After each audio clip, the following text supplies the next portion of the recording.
Hello, আসসালামু আলাইকুম everyone. আজকে আপনাদের মাঝে কথা বলতে এসেছি একটা বেশ ইন্টারেস্টিং টপিক নিয়ে, যেটার সম্পর্কে আসলে বাংলাদেশি স্টুডেন্ট এবং প্যারেন্টস তাদের সবার ভেতরেই বেশ ইন্টারেস্ট দেখা যায়। সেটা হচ্ছে ক্রেডিট ট্রান্সফার। মালয়েশিয়াতে আসলে ক্রেডিট ট্রান্সফার করে কতটুকু সহজ উপায়ে আসলে মালয়েশিয়া থেকে অন্য দেশে মুভ করা যায়, এই বিষয়টা নিয়ে আজকে আপনাদের সাথে কথা বলবো। সো মেইনলি এখানে যে বিষয়টা আছে সেটা হচ্ছে মালয়েশিয়াতে আপনি দুইভাবে আসলে ক্রেডিট ট্রান্সফার করতে পারবেন। একটা হচ্ছে মালয়েশিয়ার অনেকগুলো ইউনিভার্সিটি আছে যারা কানাডা, অস্ট্রেলিয়া, ইউরোপ, ইউএসএ এ ধরনের বিভিন্ন দেশের বিভিন্ন ভার্সিটির সাথে ডিরেক্টলি কোলাবোরেট করে আপনাকে এখানে কোর্স প্রোভাইড করে থাকে। এবং এই ভার্সিটিগুলোতে যদি আপনি আসেন তাহলে এখানে আপনি একটা স্পেসিফিক ক্রেডিট কমপ্লিট করার পরে আপনি কিন্তু চাইলেই ডিরেক্টলি এখান থেকে ওই ভার্সিটিগুলোতে ওই দেশে মুভ করতে পারবেন।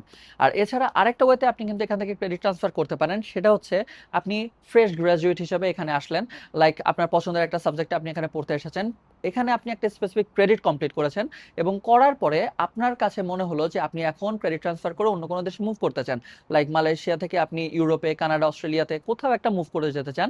সেই ক্ষেত্রে আপনি সেই স্পেসিফিক আপনার যে ডিজায়ার যে ইউনিভার্সিটি আছে সেই ইউনিভার্সিটি কিন্তু আপনার প্রোফাইল প্রোভাইড করতে পারেন, আপনি যে কোর্সে পড়াশোনা করছেন সেটা তাদেরকে প্রোভাইড করতে পারেন। এর মাধ্যমে যেটা হবে, তাদের সিলেবাস এবং আপনার সিলেবাস যদি অ্যালাইন করে এবং আপনার আদার্স যে ডকুমেন্টসগুলো রয়েছে সেগুলো যদি তাদের সাথে ম্যাচ করে, তাহলে কিন্তু আপনি ইজিলি এখান থেকে ক্রেডিট ট্রান্সফার করে সেই ইউনিভার্সিটিতে বা সেই দেশে কিন্তু মুভ করে যেতে পারেন। তো এটা গেল ভাই পুঁথিগত কথা, একদম সারফেস লেভেলের, মানে মার্কেটিং স্ট্র্যাটেজি যেটাকে বলে, মানে বিভিন্ন এজেন্সি এবং আপনাকে যারা কনসালটেন্সি করবে তারা কিন্তু আপনাকে এতটুকুই বলবে।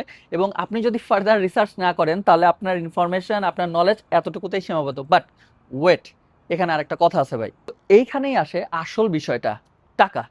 আপনি যখন মাস্টার্স করতে বা গ্রাজুয়েশন করতে যখন মালয়েশিয়াতে মুভ করেন, তখন আপনার আসলে যে ধরনের খরচ হয়ে থাকে, আসলে আপনি যখন ক্রেডিট ট্রান্সফার কোর্স নিয়ে যখন মালয়েশিয়াতে মুভ করেন, সেক্ষেত্রে কিন্তু আপনার খরচটা অনেকটাই বেড়ে যায়। কারণ এই ধরনের কোর্সগুলোতে আপনার টিউশন ফিস অনেক হাই হয়ে থাকে। তো আপনাকে মেন্টালি প্রিপেয়ার থাকতে হবে, আপনি যখন মালয়েশিয়াতে মুভ করবেন তখন কিন্তু একটা বড় একটা অ্যামাউন্ট আপনাকে রেডি রাখতে হবে মালয়েশিয়াতে মুভ করার জন্য। এবং আপনি যেহেতু ক্রেডিট ট্রান্সফার করে অন্য দেশে মুভ করতে যাচ্ছেন, সো ওই সময়টাতে কিন্তু আপনাকে আবারও একটা বড় অ্যামাউন্ট রেডি রাখতে হবে, কারণ ওই দেশে যখন আপনি মুভ করতে চাবেন তখন কিন্তু একটা বড় খরচ আপনার ব্যয় হতে চলেছে। ওকে, এখন আপনি ধরে নিন যে আপনি সবকিছু উপেক্ষা করে আপনি মালয়েশিয়াতে ক্রেডিট ট্রান্সফার কোর্সে চলে এসেছেন। বাট এই মুহূর্তে আপনাকে সব থেকে বড় যে জিনিসটা নিয়ে আপনাকে সাফার করতে হতে পারে সেটা হচ্ছে ভিসা রেশিও। আসলে আপনি যে ভার্সিটিতে যেতে চান, আপনি সেই ভার্সিটির জন্য সবকিছু প্রসেস করার পরে দিন শেষে কিন্তু যদি এম্বাসি থেকে আপনি ভিসা না পান, তাহলে কিন্তু আপনার সব পরিশ্রমে মাটি হয়ে যাবে। তো আমার মনে হয় যে সব থেকে বড় ফ্যাক্টর এটা আপনাদের মাথায় রাখা উচিত, যে শুধুমাত্র আপনি ভার্সিটির সাথে অ্যালাইন করে আপনি এখানে চলে আসলেন, তারপরে আপনি ডিরেক্টলি খুব ইজিলি আপনি ওই কান্ট্রিতে মুভ করতে পারবেন, এই ধারণা থেকে বের হয়ে আসে।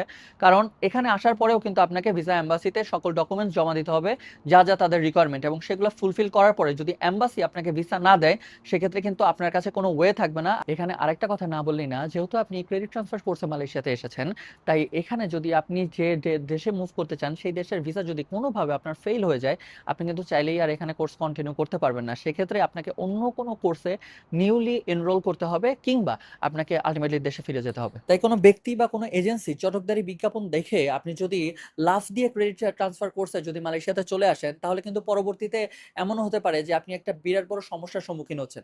তাই আমি বলবো যে আপনি নিজে কিছু নলেজ গেইন করুন, নিজে কিছু ইনফরমেশন নিন, বা এই সম্পর্কে যারা ভালো জানে তাদের কাছ থেকে অ্যাডভাইস নিন, এবং তারপরে আপনি ডিসিশন নিন যে আপনি আসলেই এই কোর্সে পড়তে চান কিনা, বা এই কোর্সটা আপনার জন্য কনভিনিয়েন্ট হবে কিনা।